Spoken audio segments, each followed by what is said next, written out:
Hi, Hello, I'm Julian. and I am Tom. We are Team Binge. We are here to talk about Smoke, Season 1, Episode 8. This episode was called Mercy. Our word of the day is fury, which means violent anger, Tom, in case you didn't know what fury meant. And we discover fury, I guess, at the end of this episode and maybe a little bit through it. This one took a turn, a murderous turn at the end, with a character I don't know that I was expecting. So we still, the show is tightly holding on to whether or not Dave Goodson is an arsonist. In fact, I feel stronger and stronger that he is not, Tom. Oh, you think he's not, really? Yes, I haven't thought he was an arsonist this whole time. There was never one moment. I think they laid it on pretty thick. And we should just dive into it, unless you want to give your impressions of this one. I'm assuming you loved it. I don't know. It was okay, I guess. Like, there's just still, like, getting the dynamic now of Michelle and Dave going back and forth, clearly seemingly knowing everything about each other or having the suspicions is very interesting and tense. So I appreciated their conversations. I'm glad we got Michelle's kind of backstory. It was interesting the way that we got it to via Dave. But I don't know, like, I just kept wanting more from this show, or like maybe with the penultimate of setting up some sort of like cool twist. And the twist that we kind of got at the end was less of a twist and just more of like, I don't know, all of our characters kind of getting to the deep end. So I don't know, man, like I wanted this to be all storytelling and this be in his head, but I can't see the show not having Dave be the arsonist, but I don't know. We'll talk through it. Well, let me ask you this. Is Calderon also writing a book and she didn't actually murder Steve at the end? This is her narrative now? There are two books that speak to each other, one about an arsonist investigator, one about a detective cop who also investigates arson. Is she just plagiarizing his book but adding her own spin to it? Tom, your thoughts? I think she's doing like a screenplay, so it's not a novel. So Sure. she's doing it as like a twist, going Sure. straight to movie, like a Lifetime movie maybe, I don't know. Right. But instead of us getting the audiobook throughout the next season of Smoke, it's just going to be her sign languaging on a YouTube video, and everyone watches that, and that's how they read her book. Yeah. Yeah. All right. We've taken off much like someone driving too fast, listening to, I assumed it was like Green Day or off-brand Green Day. I don't know. I did not care for it, but the show was like, hey, this person's reckless, and they're just lighting fires. I did not think this was Dave's car, which would make sense because Dave's car was totaled in an accident. Also, they do a little bit of a close-up on this person, and this person has chin whiskers. So that's why I did not think this was Dave. I didn't think so either, but I thought the car that we were following, which seemed like a Chrysler or something like that, was Dave's rental car that we see later being bugged by Ezra. Because but I'm with you though. I don't get, if we're supposed to believe Dave is the arsonist, like why not show him? Why just show somebody wearing gloves doing this and flicking it out the car and doing everything else? Like everything in this scene is saying this is not Dave, and it's all, going to be a big twist. Which I'm hoping it is. I don't see it. I don't see the reveal being, like, the reveal at the finale cannot be that it's Dave, because they've laid it on so thick, everyone thinks it's Dave. Like, from a show perspective, are we going to feel good when they're just like, oh, Dave's the... It's like, yeah, show, you've been, like, laying those breadcrumbs the whole time. So... do we feel good if it's Dave Goodson as the arsonist in the finale, or do we feel like it's just a poorly written show when they're like, it's not Dave, it's someone else with chin whiskers, it's Jeff from Coops, he learned it from his boy Freddie. Yeah. I don't know. I'm with you. Like I want to believe it's not him, but I don't see the show going that way. I just feel like there's too much evidence and there's too much backstory that's been going on with the other characters to have it not be him. But I don't know. Like I disagree. I think the evidence is all circumstantial. All these guys don't like Dave. They've all got ulterior motives. I believe that's the right word. I was going to say interior motives, but that would be something you decorate a house. I mean, the ATF's incompetent. We get this scene where Captain Steve. I appreciate Rafe Spall's like, listen, I'll do your dumb American show, but you got to let me like be the cop chief that everyone gets to be in a movie at some point. And he's just like yelling at these guys. He said something that we're not allowed to say on this podcast because we're a podcast for children. But one of his swears was just so good that I had a good chuckle. It was good. He was definitely going very hard at these guys. And like you would assume he would have been the person like leading up this investigation up until now, but obviously it was kind of Ezra's show beforehand. So it's just odd now that he's taking front seat and Ezra's kind of coming in with a little snide comments and everything. So Right. And they don't know where Dave is. Like how long has this been? Is this like a single night? And he lit all these fires the same night that he ran away from the bar? Yes. 6 fires in like one day, they said. And all these guys, these guys have all collected from his party where Steve punched him and he got into his... And these guys just next day are like, oh, we can't find him. You were just with him at the bar. Like, what are we doing? Well, he did shake the tracker via reckless driving, so... Incredible work. Or is Dave just a criminal mastermind, you know? We don't know. Chief Harvey Kinnear shows up, sees the smashed lake house picture. A lot of smashed pictures in this guy's life. We have a quick cut, and I'm just going to blow through this because none of this is like consequential to the rest of the episode. We have this scene where like Emmett's being sent to his dad because Ashley's like, Dave's dangerous right now. He's angry, and I was like, I don't know. And then we have Dave doing the Zippo lighter, and he's like pointing his, and it just reminded me of the Kids in the Hall sketch where I'm crushing your head and I'm squishing your face. I don't know if you've ever watched that old Canadian. It was in syndication, Tom, when we were in middle school, and I watched quite a bit of it, and it may have shaped some of my humor, unfortunately. But, I mean, thought the same thing when I saw the way they filmed this shot of like the flame going over the head. I thought it was just like over the top and comical. And it's like, okay, is Dave really like murderous like Freddy was, where he's taking it out on the people that are close to him? Like that's the way the show is clearly positioning it, which is again why, if it's not Dave, like why is he doing these things? Like why is he going and pointing a lighter at his family? Well, but he's not the killer. Because she kicked him out of the house, and I mean, there's, I guess, I don't know, it's like domestic anger from that. But why the lighter? No, why the lighter? Well, because everything this guy does has to do with flame, Tom. I mean, he's a very complex character, but he does two things. He gets mad, he acts normal, and he plays with a lighter. And that's all we know about Dave Goodson. Like, that's fair. I don't know. But and there is like a callback. I don't know what it is about the show, but anytime someone lights a lighter, you're just like, what's the show trying to tell us? It's like, okay, the guy that's lighting the incendiary devices in the car uses a Zippo. Dave's got a Zippo. Later on, Chief Steve uses like a disposable lighter to light a cigarette for Calderon. And I'm like, they're all guilty. They've all got lighters. I don't know when the last time is you used a lighter, Tom, but it's not something that, I don't know, you see day to day. And this show makes me think everyone with a lighter is just an arsonist. Sorry to those smokers out there. Stay strong. Keep doing what you're doing. You're doing the Lord's work. We don't know what you're capable of. Yeah, exactly. All right. The best part about this is, and I do think there's some brilliance in the show. No, brilliance is the wrong word. Jimmy, cut that.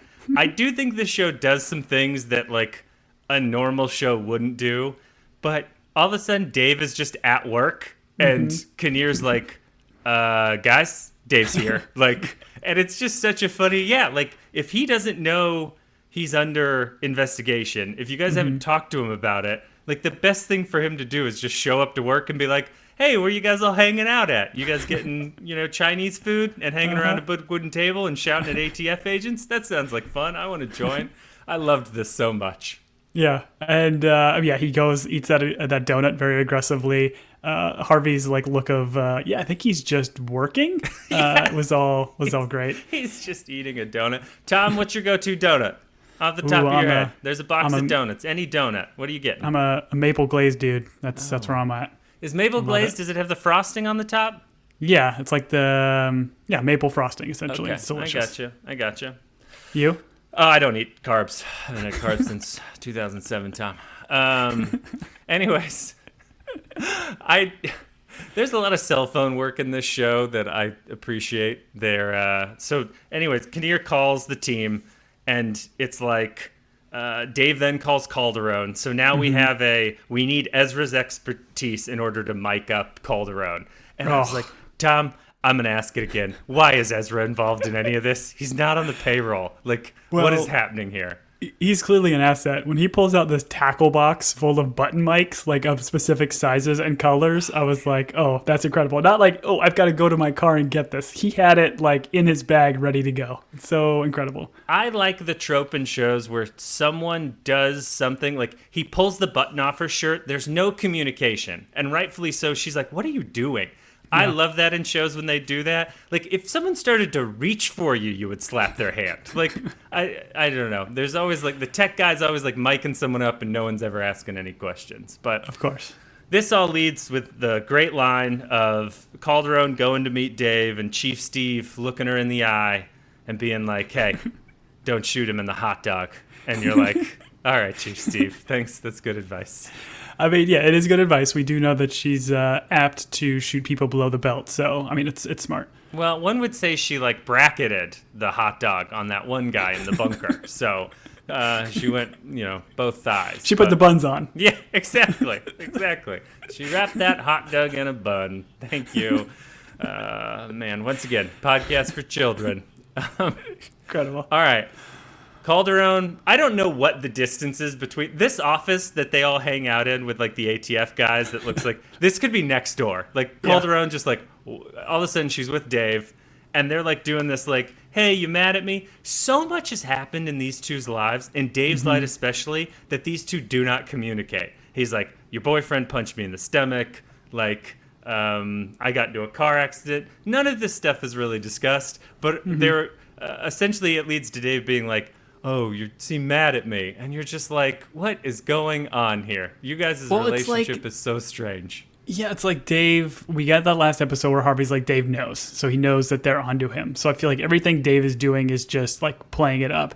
And I feel like he almost knows she has a wire, like based on some of the conversations and stuff that he has later on, and is like playing it all up. But like even Calderon's response is about I've listened to your book. Like, maybe a follow-up question, wait, how did you get my book? Like, that is kind of playing your hand about you are very close in investigating this guy. Otherwise, why else would you have his audiobooks? Like, just throwing all this stuff out there really quick, it just doesn't seem to make much sense. Oh, she asks a bunch of questions that you're just like, oh, you're just letting him know you know. And you've been, like, watching him and you've been digging into his past. Like, later on, we'll talk about the psyche Val for the police thing. Like, why would you tell him that? That seems like such a strange card to play in that moment. Yeah. But I do appreciate his line when they eventually do get to like Dave mentioning that the relationship that she has with the boss, and she says, or he says, like, I don't poop where I eat. That's things that you do, or something like that. I thought that was kind of a good line and a pretty harsh back and forth that they had there. Right, and knowing it's all mic'd up, and then they do the cut of Chief Steve sitting there with the text, like, as they Michelle, give him a weird look. or talking about him having an affair. That was so great. I do think what the show is doing is, like, Dave knows, Michelle knows, and they're both trying to pretend like the other one doesn't know. And so, honestly... But if Dave... I gotta ask you a question, though. If Dave is not the arsonist, but thinks that they think he is the arsonist, why is he doing all this stuff? Oh, like, I think he's definitely got a screw loose. Like, I think he's obviously, like, off his rocker, but is he the type that is literally killing people and burning down houses and burning dogs? I don't know. That's, like, they've clearly pitched him as he's not sane. So I guess that's would be. But he's sane enough, in my mind, to not light fires. I don't know how that works. Yeah.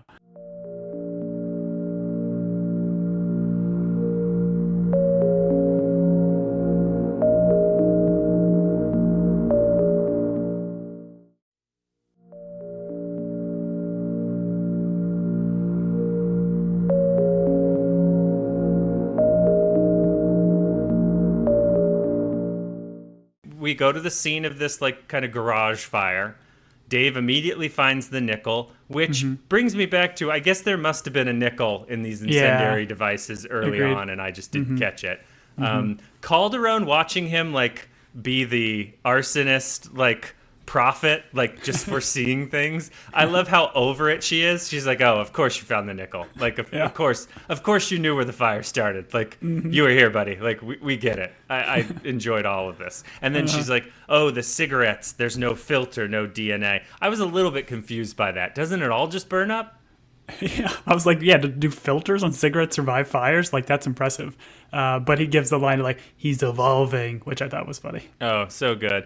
You know what? I guess it makes sense because if you were smoking a cigarette and the flame is slowly working towards your face, you need that buffer so that the flame doesn't burn your face. So I'm assuming filters are probably made out of something that's like fire retardant, like asbestos. I bet they make cigarette filters out of asbestos because that stuff doesn't burn.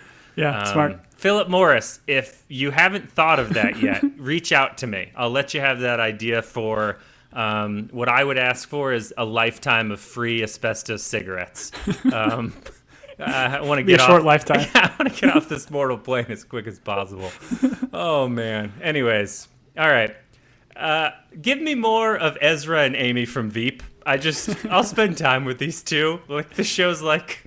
These two have chemistry that's off the chart. Let's bug Dave's car. I don't know. I enjoyed these two together. Yeah, it was funny because these were like ancillary characters that got brought on pretty late in the show, and now they're having like these scenes by themselves that don't seem to really fit into the greater narrative, but no. I do like both the actors, so they're fun to watch. Did you get a sense that the way Ezra was like putting on this mic or tracker, I guess, it seemed fishy? Like, there was a question where Amy was like, hey, why are you doing that? Or what are those wires for? And he's like, oh, these are vehicular appendix. They don't serve a purpose. And I'm like, I don't know. The way that she kind of clocked it and why she would even ask that question in the scene almost made me think that, like, Ezra might be up to something. My assumption is we, like, disabled a passenger side airbag, and that's going to come into play later. That's kind of how I picked it up. But, yeah, essentially he needs power to the tracker and he's using some wires in a car. Tom, I don't know if you know this, but statistically you can rip out about 85% of the wires in your car and your car will still run. A lot of it's just for show. Car companies, obviously in the commercials, they're like, oh, look how much wiring we have in our car. And that's why you buy a car. So it's definitely a marketing thing. So those of you that have, if you ever see a wire in your car and you don't like it, pull that sucker out and you'll be fine. Guaranteed. All right.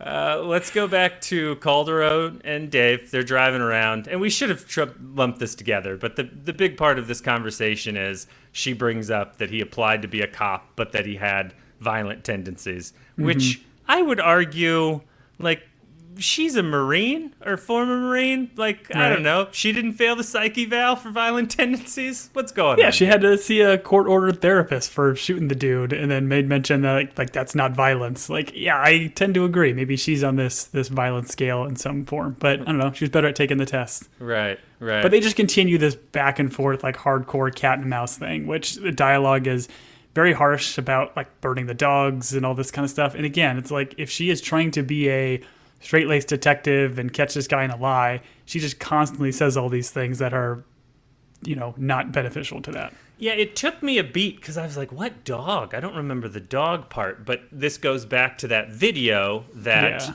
our boy Ezra had, and I guess showing the burning trailer, and there's a dog inside. Tom, I'm going to go back to it. I'm going to say Ezra's the arsonist. That's where I'm at. I think that video was doctored. You clocked the thing on the car. I think it's Ezra all the way. He's the arsonist. Listen, he's got oddly shaped feet, Tom. Remember? He shot himself in the foot. Well, and he's got a limp, right? We do know that he had a limp the whole time versus our boy Dave only got a limp halfway through the season. He only got his limp once that car destroyed his car. That's right. Mm-hmm. All right. We find out that the fires, the 6 in one night, one of them had a witness, which leads to one of the weirder interrogations that's ever happened. Yep. This poor woman, doesn't know who she's up against. It's Dave Goodson, one of the biggest weirdos in the world. And I like this. It's almost like Calderon's like doing the head nod where she's like pointing at Dave. She's like, have you ever seen the guy that lit the fire before? She's like, maybe in this room, sitting in one of your chairs. I don't know. But the woman's like, he was white, short brown hair. I was like, I'm pretty sure the guy was wearing a hat and inside of a car. I don't know that you got a really good description here. I don't get like all of this. Like, Dave asks these really goofy questions about like what she was doing in the bathroom and like, oh, you're a paralegal. The details should be important.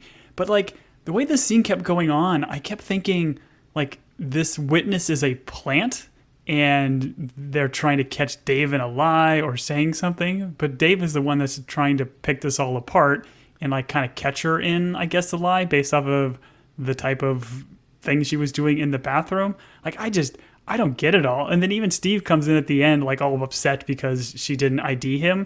It's like, well, you still have a witness. This is still like, I don't know, maybe because it's still circumstantial. They don't have enough for a case. Like everybody seems super upset about this whole sequence. And I thought this was a gotcha moment. Yeah, I think they should all just cool down. Go crack a squelch, an ice cold squelch, and just, put your legs up. A summertime squelch. Dire summertime squelch. Tastes like grapefruit and Windex.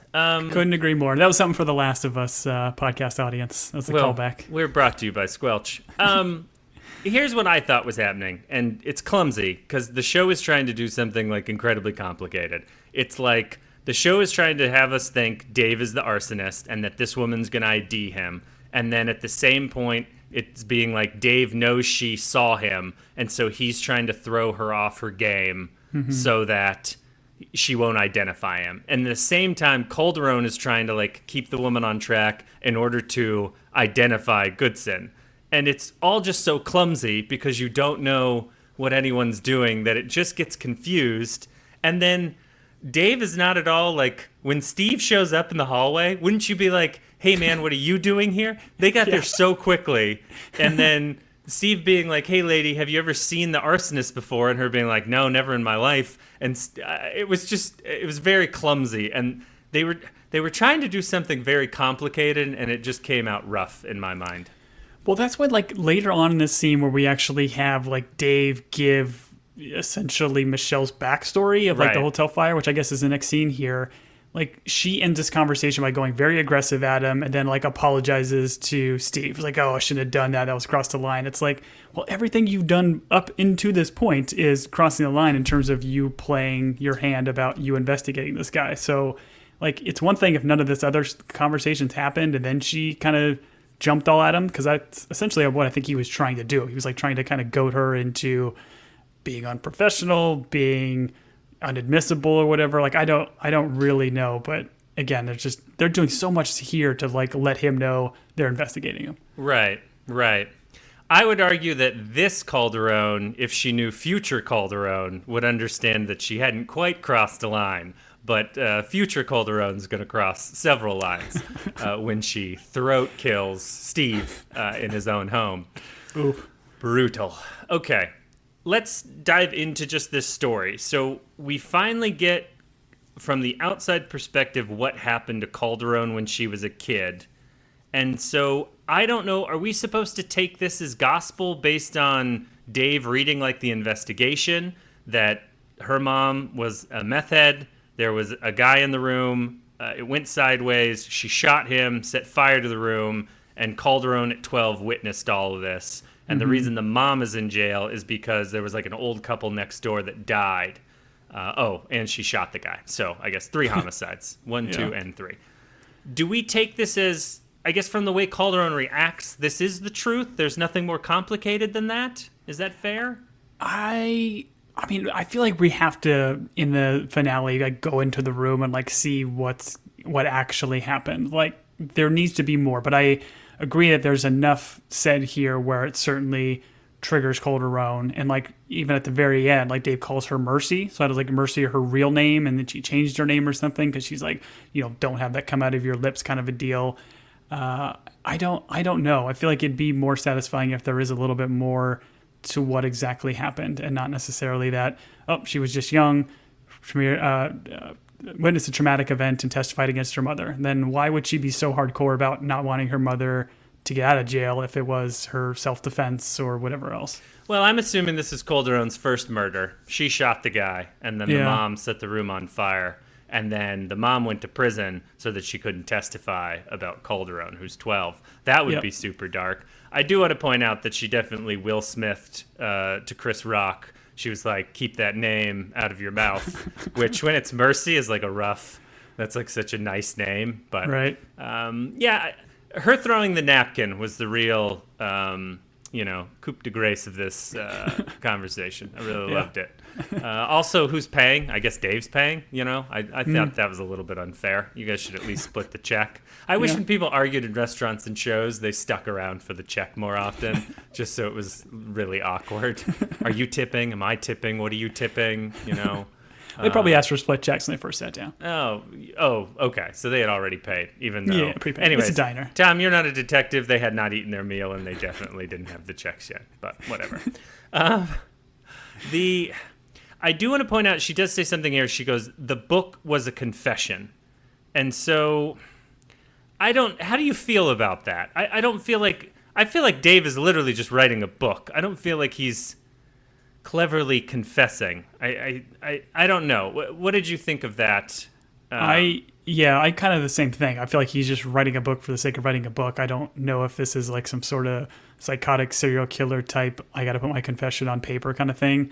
He seems like he's very much trying to do this, like as he says later, like for the future and trying to get a bigger house and more money. Like he's just focusing on the next thing just in a psychotic way. Sure.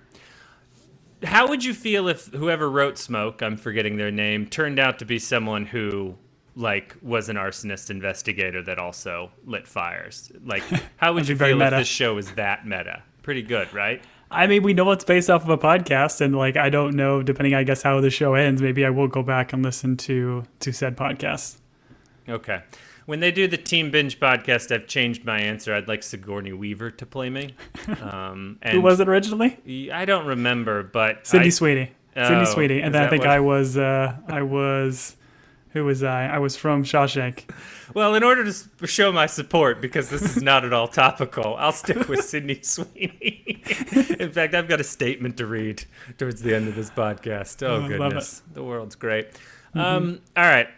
For some reason, Chief Harvey, his daughter is still in this show. She shows up. She's like, hey, Dad, what's going on? This felt so strange to me. And I guess this was the show trying to be like, hey, the chief gives Dave leeway because Dave knows his dark secret. Which initially, I wrote this in the outline.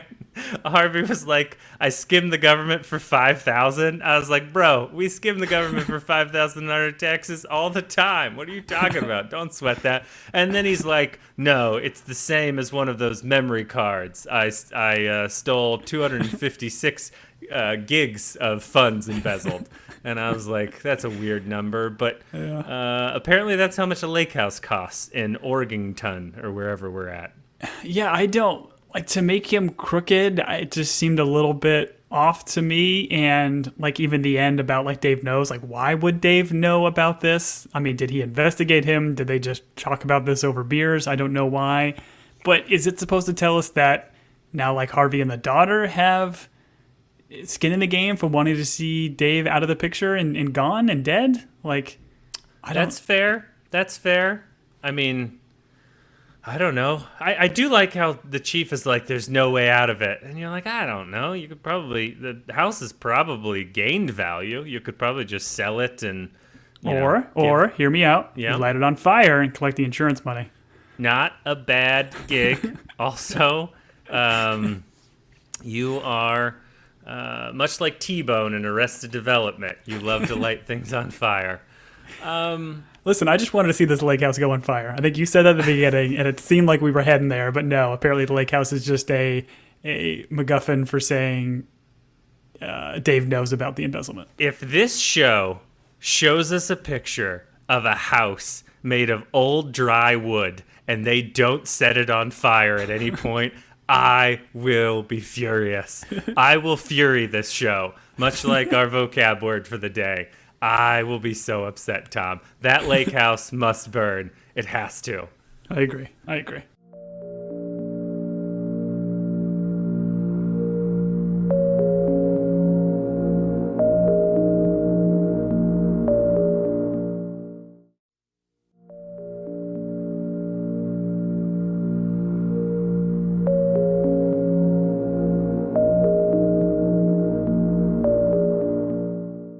Speaking of things burning, Steve and Calderon, chemistry off the chart. They have a smoke.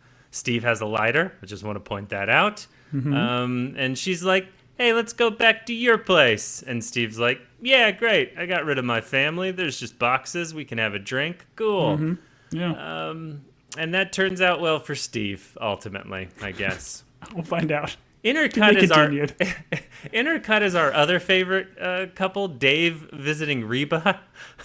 This actress that plays Reba is great. She's just like, I get to be like the meanest person in the world, and then kind of sexual, or a little bit sexual, or a lot of bit sexual. I don't know. However you feel about rough stuff. But she's like asking Dave, and Dave is... I'm a little bit confused as to Dave's emotional...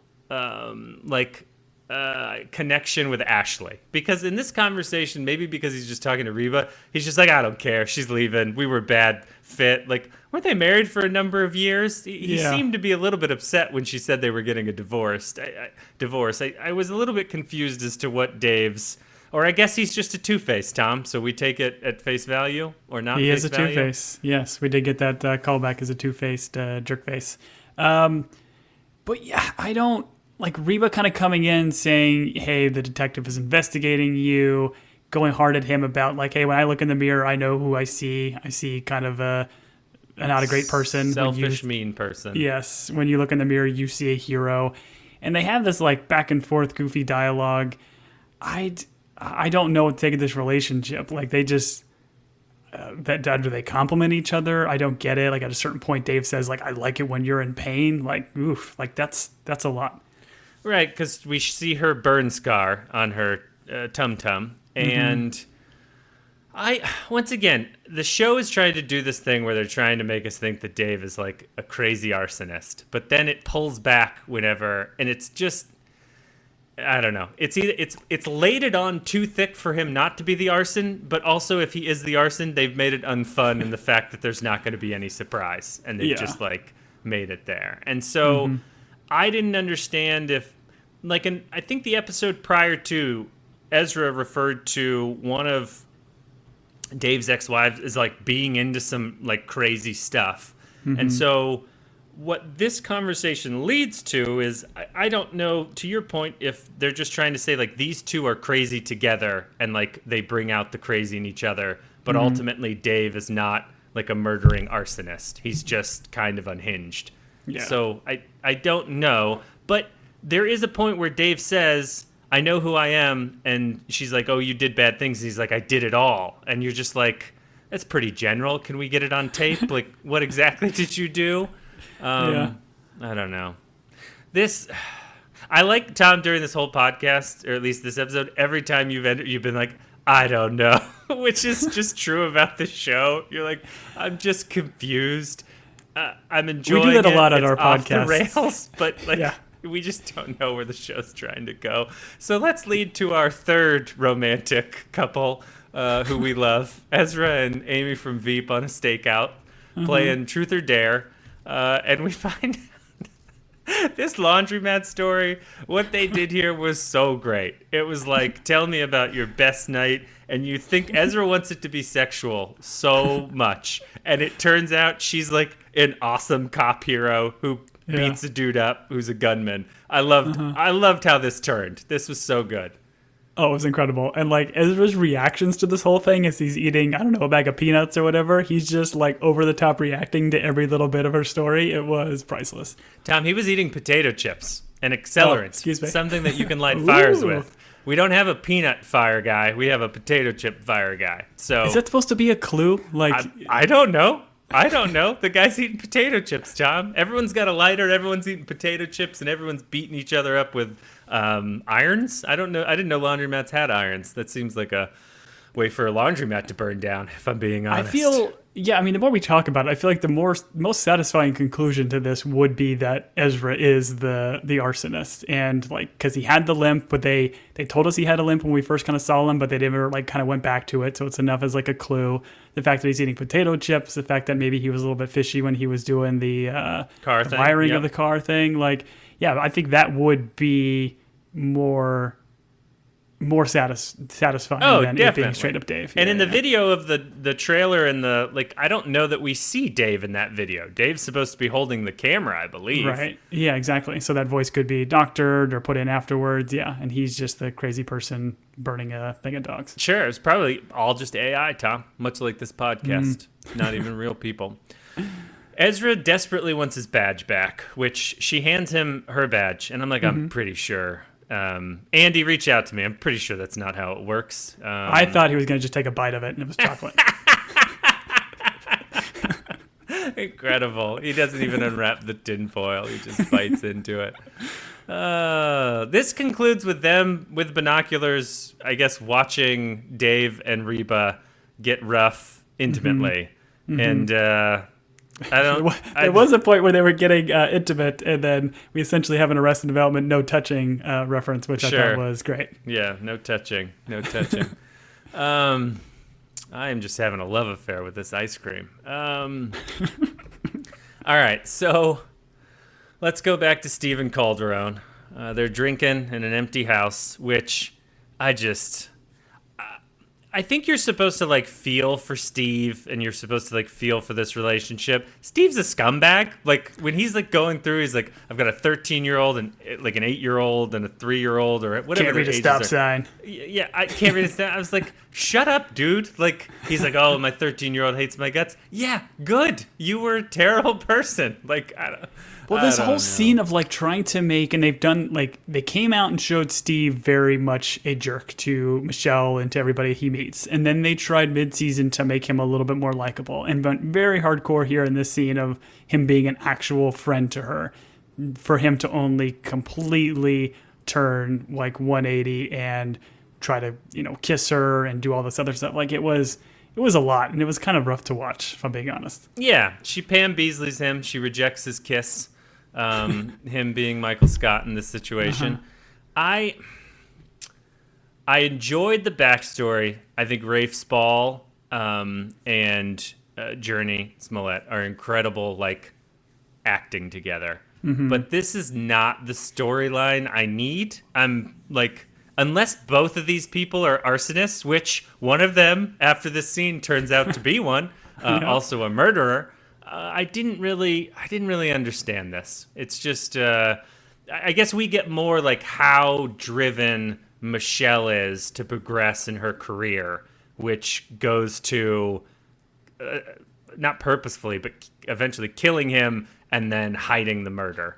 Well, and not even just killing him, right? So she turns and does that throat punch, which I immediately thought of Outer Range, another show we've podcasted on, where we have an accidental death via throat punch. So I gotta be careful when I punch people not to get them in the throats, because apparently you die right away. Well, carry a pen around so that you can trach them if you need to. He had a pen in his pocket that he's trying to grab so hardcore and show to her and point to his neck. I was like, man, this is quite something. And I just didn't understand what Michelle was going to do here.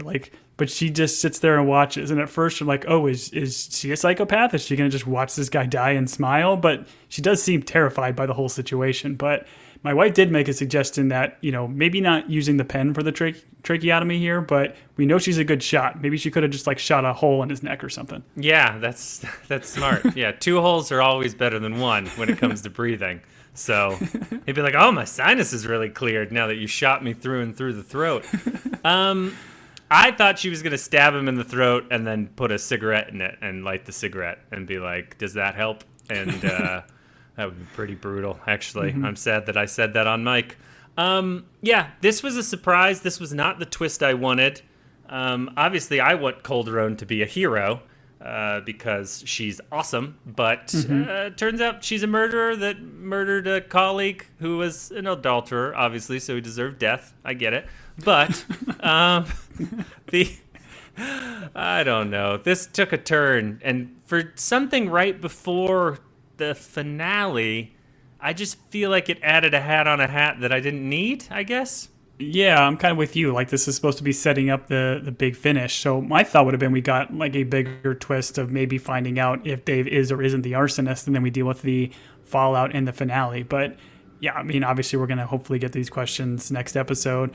But the other thing I thought was really weird here is they interlace all of her pouring the stuff on him and lighting him on fire and creating the cigarette with matches. They interlace it with them like lying in bed, like reminiscent of the first episode that we saw, and then him saying "I love you," and then her smiling back, seemingly confirming that she loves him too. Like, is this just she was like more played by this guy? I don't like these characters weren't really in love, right? Like we know he was just saying that, I guess, just to get with her. I don't understand why they cut. I think he was in love, and unfortunately, the show plays that she was playing him, and then this all leads to. I mean, his violence leads to his death because she is protecting herself. Did we talk about the gloves? I thought it was interesting. They give us this cut back to could have been years before, weeks before, hours before when Goodson leaves the gloves in her car, which she hasn't cleaned up. And so then she goes and must deposit them on the scene in order to set Dave up for this murder and fire of Chief Steve. So I don't know. Here's my biggest fear, Tom, if I'm being honest. My biggest fear is that these guys think they're getting a second season, and they threw this out in order to carry into a second season. And if that's the case, Tom, I don't know. I don't know if I'm back for Smoke season 2. I mean, I will be all day long, but when you introduce something like this, and I just don't know if it's all going to get solved in one episode, you know? Yeah, no, I couldn't agree more. Like, the ride to me, like, it doesn't have to always land the plane as long as the ride is entertaining, but I feel like the ride for this entire show has just almost been more frustrating than it has been entertaining. Again, I still enjoyed talking through it, but again, like, the character decisions and arcs and the way they're presenting it to us, was super hopeful there would be some kind of fun little twist. But like we talked about last episode, they seem to be trying to be more of a serious, dramatic show than just being a more kind of fun, murder mystery kind of deal. Sure. Well, here's where we're at, Tom. The big question is simply this. They haven't given us the answer yet. Do you think Dave Goodson is the arsonist? Based on the way the show is presenting it, I would say yes, but I'm hoping it's not, and I'm hoping maybe some of the things that we talked about with Ezra, maybe he is the actual arsonist. That would be more fun and entertaining to me. Sure, definitely. Yeah, he'll have a better life in prison, or dead, however they decide for his character to go. I do not believe he is. I think they've done something here where they've just laid it on so thick that it wouldn't be fun if it was. But shows often aren't fun. Neither is real life, Tom. You know what I mean? It's a good life lesson, really. I tell my kids every day, life's not fun. Suffer. And then they're like, we don't want to play piano. I'm like, I don't care. That's the exact conversation I had yesterday. Anyways, people that are listening to us, here's what we need from you. Our email is teambingepodcast@gmail.com. Tom will talk about the other socials. I would love to know if you think there's a chance Goodson is not the arsonist, or if you think he is.